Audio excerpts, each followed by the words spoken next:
आज मुझे समण ग्रंथ जो है हमारा, मैं समण हूँ, इसका पठन करना है। तो मैं बीच बीच में अपने मत भी रखता जाऊंगा और पठन भी करता जाऊंगा। हम देखते हैं कि जो हमारी पहचान है, समण की पहचान, वो पहचान अगर हम देखना चाहें तो कुल 8 प्रकार की पहचान है। अब जो 8 प्रकार की पहचान है, वो अलग अलग तरीके की पहचान है। वो कोई एक तरीके की पहचान नहीं है। और वो जो पहचान है, वो हमारी कोई शाश्वत पहचान नहीं है। वो पहचान कभी भी हम बदल सकते हैं, कभी भी हमारी पहचान बदली जाती है। जैसे हमारी कुछ पहचान है, प्रादेशिक पहचान है। हम किस प्रदेश में रहते हैं, कहाँ कौन से राज्य में रहते हैं, वो हमारी प्रादेशिक पहचान है। मैं अपने खुद के बारे में बताऊं तो वैसे मैं महाराष्ट्र का हूँ, पर मेरा जन्म गुजरात में हुआ। तो अभी मेरी पहचान जो है गुजराती हो गई। तो ये पहचानें हमारी बदलती रहती है। इसी तरह से जो हमारी दूसरी पहचान है, नौकरी की पहचान भी है, हमारे व्यवसाय की पहचान है। जब हम व्यवसाय बदलते रहते हैं तो वो हमारी पहचान भी उसके हिसाब से बदलती रहती है। अभी हमारी जो विस्तृत बात है कि हमारी धम्म धर्म, मजहब या रिलीजन की पहचान। अब हम देखते हैं कि किसी भी धर्म की पहचान या किसी मत की पहचान, या जो हमारे अभी वर्ग हुए उनकी पहचान, क्या वो निरंतर वही के वही रहती है? जैसे हम समझो मुस्लिम मत को मानते हैं, तो मुस्लिम मत को मानते वाले जो पैगंबर को मानते हैं, तो पहचान हमारी मुस्लिम हो जाती है। पर हम अगर उसको छोड़ के या किसी दूसरे रूप में दूसरी पहचान अपना लेते हैं, उसको छोड़ उस धम्म मत को छोड़ के दूसरे मत में हम जा सकते हैं। ये हमारे संविधान में भी लिखा हुआ है। और वो जो पहचान है, हमारी वो पहचान बदलती जाती है। तो हमारी स्थायी पहचान कौन सी है, ये हमको समर्थन के माध्यम से पता चल जाता है। धर्म, मजहब, रिलीजन, मत की पहचान। दो तरह के लोग रहते हैं दुनिया में, धार्मिक या अधार्मिक। सरकारी भाषा में धार्मिक या अधर्मी, बस यही दो बातें हैं। यदि आप धार्मिक, धार्मिक, मजहबी, रिलीजियस है, तब आप किसी व्यक्ति के मत को या व्यक्ति के द्वारा खोजे गए प्राकृतिक मत को, किसी संत के मत को या किसी समुदाय के मत को या गॉड के मत को मानते हैं। और यदि आप धार्मिक नहीं हैं, तब आप अधार्मिक है, अधर्मी है, जो जिसे आज की भाषा में नास्तिक कहते हैं। यदि आप किसी धर्म को नहीं मानते, तब आपको अधर्मी बोला जाएगा। यदि आप किसी मान्यता को मानते हैं, तब आपको उस मान्यता के नाम की पहचान मिलेगी। जैसे यदि आप मोहम्मद साहब की मान्यता पर चलते हैं, तब आपकी पहचान मुसलमान होगी। यदि आप बुद्ध की मान्यता पर चलते हैं, तब आपकी पहचान बुद्धिस्ट, बौद्ध या बौद्ध होगी। यदि आप महावीर जैन की मान्यता पर चलते हैं, तब आपकी पहचान जैनी होगी। यदि आप गुरु रविदास की मान्यता पर चलते हैं, तब आपकी पहचान रविदास होगी। यदि आप गुरु कबीर साहब की मान्यता पर चलते हैं, तब आपकी पहचान कबीरपंथी होगी। ऐसी 4,000 से भी ज्यादा ज्यादा मान्यता है जिनको लोग मानते हैं। कभी इस मान्यता को छोड़ देते हैं, कभी इस मान्यता को बदल देते हैं। यानी कि ये जो मान्यता है, ये हम कभी भी छोड़ सकते हैं, 4,000 जो मान्यता है, और उसको बदल भी सकते हैं। और ऐसा हमारे संविधान में भी लिखा हुआ है कि आप जब भी चाहो किसी भी मान्यता को मान सकते हैं। भारत के संविधान में व्यवस्था है कि आज आप सुबह को ईसाई मत को माने, दोपहर को सिख मत को माने, शाम को बौद्ध मत को माने और रात को जैन मत को माने, आधी रात को मुस्लिम मत को माने, फिर सुबह कबीर मत को माने। यानी हम कभी भी कोई भी मान्यता को मान सकते हैं। और ये जो मान्यता है, ये फिर हमारी पहचान बन जाती है। पर ये पहचान हमारी स्थायी पहचान नहीं रहती है, ये पहचान निरंतर बदलती रहती है। काशीराम जी के मत को मानने वाले लोग 15 मार्च 1934 के पहले नहीं थे, तब वो काशीराम जी के मत को नहीं मानते थे। अन्य किसी को मत को मानते होंगे, या किसी भी मत को नहीं मानते होंगे, क्योंकि पीर फकीर समण संत मान्यवर काशीराम जी का जन्म 15 मार्च 1934 को हुआ था। उसके पहले पीर फकीर समण संत मान्यवर काशीराम जी की कोई अस्तित्व नहीं था। इसलिए उनको मानने वाले लोग भी नहीं थे। कोई जो आज विश्व रत्न डॉक्टर बाबा साहब आम्बेडकर को मानने वाला है, वह 14 अप्रैल 1891 से पहले डॉक्टर आम्बेडकर के मत को नहीं मानता था। अन्य किसी मत को मानता था, क्योंकि 14 अप्रैल 1851 से पहले डॉक्टर अंबेडकर का अस्तित्व नहीं था। तो ये जो हमारी संतों की मान्यता है, हमारे महापुरुषों की मान्यता के जो मानने वाले लोग हैं, वो भी पहले किसी न किसी और मान्यता को मानते होंगे, और वो जो मान्यता है वो भी उनकी स्थायी मान्यता नहीं है। आज हम कहते हैं अम्बेडकरवादी है, काशीराम जी के मत को मानने वाले हैं, गुरु रविदास जी के मत को मानने वाले लोग हैं, फुले जो हमारे महामाना ज्योतिबा फुले को मानने वाले लोग हैं। और वो मान्यता धीरे धीरे बदलती रहती है, और हर कोई अपनी अपनी मान्यता बदलता रहता है। तो ये मान्यता भी जो है, ये हमारी स्थायी मान्यता नहीं रहती, स्थायी पहचान नहीं रहती। कोई जो आज महामाना राष्ट्रपति ज्योतिराव फुले, महात्मा सावित्रीबाई फुले को मानता है, वह 11 अप्रैल 1827 से पहले उनके मत को नहीं मानता था, क्योंकि उनका जन्म ही 11 अप्रैल 1827 में हुआ था। तो उसके पहले आपको कोई सत्य शोधक समाजी भी नहीं मिलेगा। जो आज सत्य शोधक समाजी का मत है, वह 11 अप्रैल 1827 के पहले किसी और मत को मानता होगा। तो ये जो है हमारी मान्यता, जो हमारे ज्योतिराव फुले की मान्यता वाले लोग, उसके पहले नहीं मिलेंगे, 1827 के पहले नहीं मिले। कोई आज सिख मत को मानता है, जो लगभग 500 साल तक सिख मत को नहीं मानता था, क्योंकि सिख मत को मानने वाले 500 साल पहले तक कोई सिख बंदा था ही नहीं, जो कि आज सिख मत में है। किसी और मत को मानते होंगे, तो वो मान्यता भी हमारा, उसका कोई अस्तित्व नहीं था पहले। तो ये मान्यता बदलती रहती है। कोई गुरु रविदास को मानता है, कोई कबीर को मानता है। तो मान्यता भी ये 700 साल पहले किसी और मत को मानते होंगे, क्योंकि उस समय गुरु रविदास जी का, कबीर जी का कोई अस्तित्व नहीं था। जो कोई आज मुस्लिम मत को मानता है, वह 1454 साल पहले किसी और मत को मानता होगा, क्योंकि मोहम्मद साहब का जन्म आज 2024 के हिसाब से 1454 साल के पहले हुआ था। जब उनकी पैदाइशी 1454 की थी, तो उनके मत को मानने वाले लोग भी नहीं होंगे। तो ये जो है, उनके बाद में ही ये मान्यता लोग मानने लगे, जो कि आज हम मुस्लिम कहते हैं उनको। उसके पहले 1454 साल के पहले कोई मुस्लिम आपको नहीं मिलेगा। जो कोई आज ईसाई मत को मानता है, वह 2024 साल पहले किसी और मत को मानते होंगे, क्योंकि आज से 2024 साल पहले जो कोई क्रिश्चियन, यानी हमारे ईसा का जन्म नहीं हुआ था। और उसी समय से, उसके बाद में ही ये मान्यता है, ईसाई मत की मान्यता प्रचलित हुई, और ये मान्यता को मानने वाले लोग उसको मानने लगे। इसका मतलब है, जो हमारी धार्मिक पहचान है, तो वो पहचान हमारी हमेशा से बदलती रही। जैसे कि हम बुद्ध की मान्यता को मानने वाले लोग हैं, जो 2600 साल पहले बुद्ध हुए, तो उसके पहले भी अगर बुद्ध नहीं थे 2600 साल पहले, तो उनके पहले भी कोई ना कोई मान्यता के मानने वाले लोग होंगे। और ये हमारी जो बुद्ध की पहचान है, वो 2600 साल पहले ही आई है। उसके पहले कोई मान्यता नहीं होगी। और ना ही जैन धर्म का भी यही है, जो कोई जैन ही नहीं होगा। जहां तक महावीर स्वामी भी 2600 साल पहले हुए, तो उसके पहले भी कोई जैन ही नहीं होगा। तो ये मान्यता हमारी धीरे धीरे बदलती जाती है, और ये कोई कायम रहती नहीं है।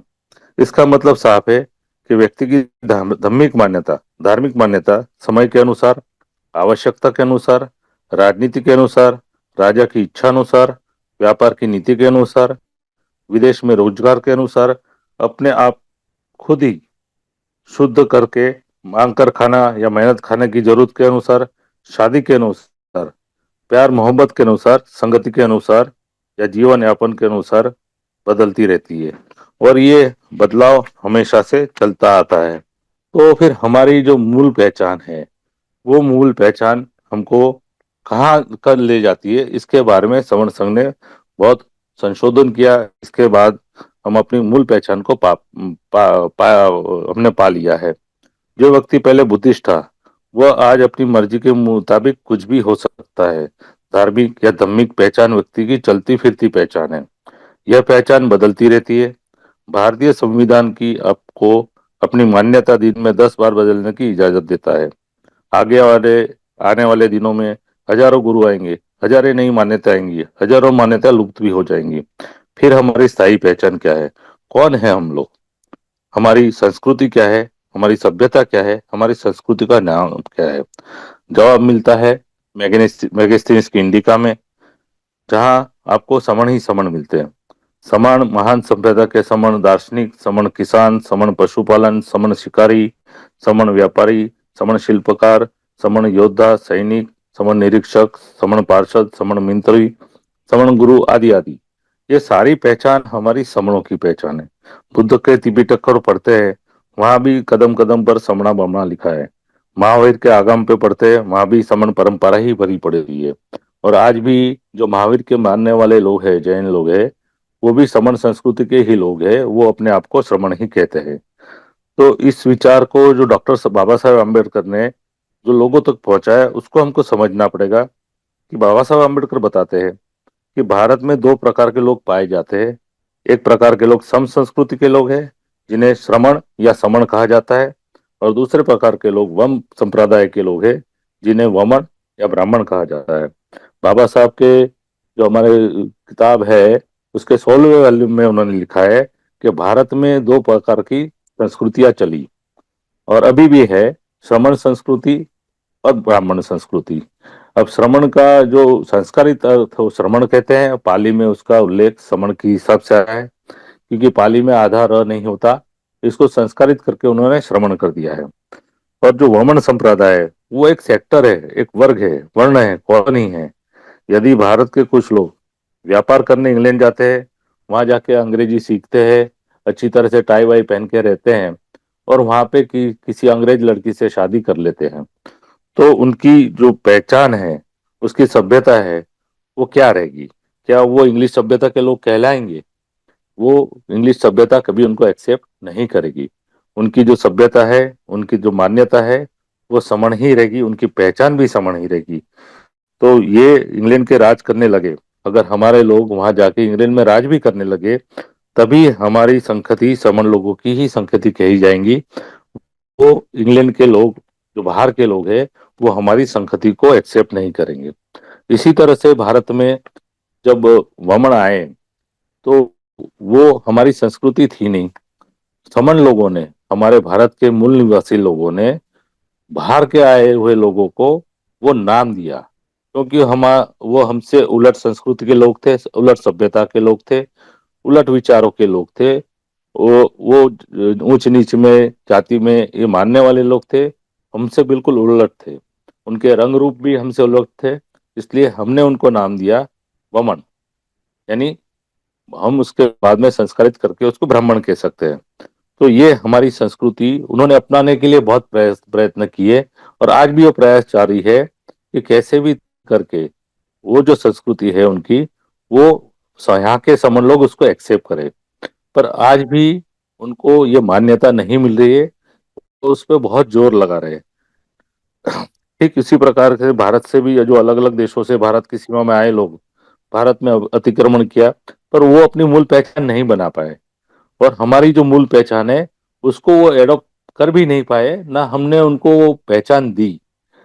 एक्चुअल में ये जो पहचान है, वो हमने उनको वमन की तरफ से पहचान दी, तभी हमने अपने आप को समण बताया कि हम समता में रहने वाले लोग हैं और वो विषमता में रहने वाला लोग हैं। तो ये जो पहचान है, ये हमारी, कहीं भी जाएंगे दुनिया में, कहीं भी जाएंगे, ये हमारी जन्मजात पहचान है, जन्म से है। और ये पहचान हमारी अंत तक रहेगी, जब तक हम जिंदा है तब तक वो पहचान हमारे साथ में रहेंगी, और हमारे मरने के बाद में भी वो पहचान हमारे साथ में ही रहेगी। ये जो समण की पहचान है, ये हमारी प्रथम और अंतिम पहचान है।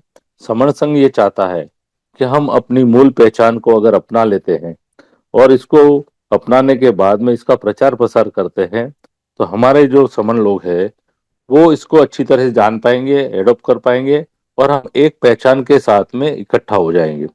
जैसे ही समण शब्द को या समण पहचान को हम इकट्ठा होकर मान लेते हैं, तो अपने आप ही जो हमारी जातियां है, ये जातियों का निराकरण हो जाएगा, जातियां खत्म हो जाएगी। यही बाबा साहब अम्बेडकर ने कहा था कि वो जो है जाति बिना जाति के, यानी जाति निर्मूलन को महत्व देते थे कि जातियां खत्म करो। समण संघ के माध्यम से आज हम ये लोगों को बताते हैं कि यही एक तरीका है कि ये जो पहचान है हमारी, पुरातन, प्रथम, पुरातन और अंतिम पहचान, अगर ये हम सभी एडॉप्ट कर लेंगे, तो हमारे अंदर से जाति व्यवस्था पूरी तरह से नष्ट हो जाएगी। हमारी एक ही पहचान रहेगी, समण की पहचान। और ये जो पहचान है, ये हमारी निरंतर रहेगी। और इस पहचान के साथ में हम सब लोग इकट्ठा आ जाएंगे। एक ही पहचान से अगर हम लोग इकट्ठा आ जाते हैं, तो आज जो अलग अलग मतों में मानने वाले, अलग अलग अलग डेरों में मानने वाले जो संत है, वो भी हमारे साथ में आ जाएंगे। और ये सारी पहचान जो है, हमको इकट्ठा करने के लिए बहुत कामयाब रहेगी। और इसीलिए समण संघ ये चाहता है कि ये पहचान, मैं समण हूँ, ये सभी एडॉप्ट करे। अगर हमको सही समता में, बंधुता में, मैत्री में, और हमारा जो समण लोगों का सुख सुविधा, उसके लिए अगर हमको कोई ये बात कह सकते हैं कि जब तक हम समण हैं, तो हम ये सारी चीजें हम पा सकते हैं। पहले हमको हमारी सामाजिक क्रांति लानी पड़ेगी। बाबा साहब आम्बेडकर ने भी कहा था कि कोई भी राजकीय क्रांति के पहले आपको सामाजिक और सांस्कृतिक क्रांति लानी पड़ेगी।